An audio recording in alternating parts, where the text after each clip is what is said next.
Hello friends, let us now learn some important points about carcinoma hypopharynx. This carcinoma hypopharynx is of three types. One, we have carcinoma pyriform sinus, because hypopharynx is of three types, like pyriform sinus, post-cricoid region and posterior pharyngeal wall. So even the carcinoma of hypopharynx is also of three types. One, we have carcinoma pyriform sinus, then we have carcinoma post-cricoid region and carcinoma post-pharyngeal posterior pharyngeal wall.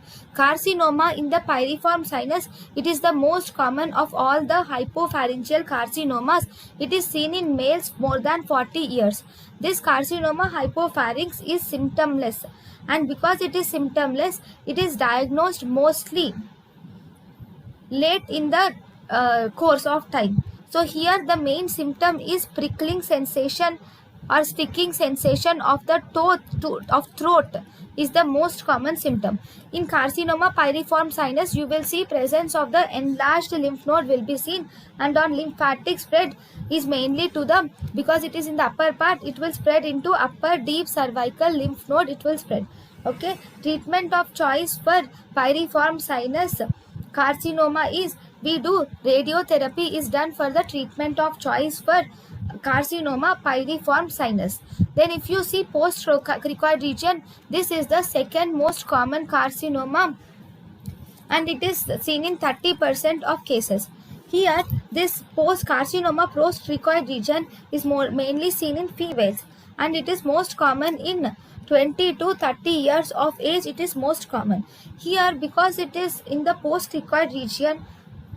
When the tumor grows, it will compress the esophagus, thus causing dysphagia is seen as a symptom, and this will involve the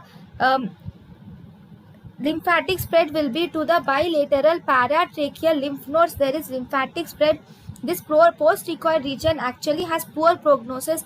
With both surgery and radiotherapy is done, but the prognosis is poor in this patient.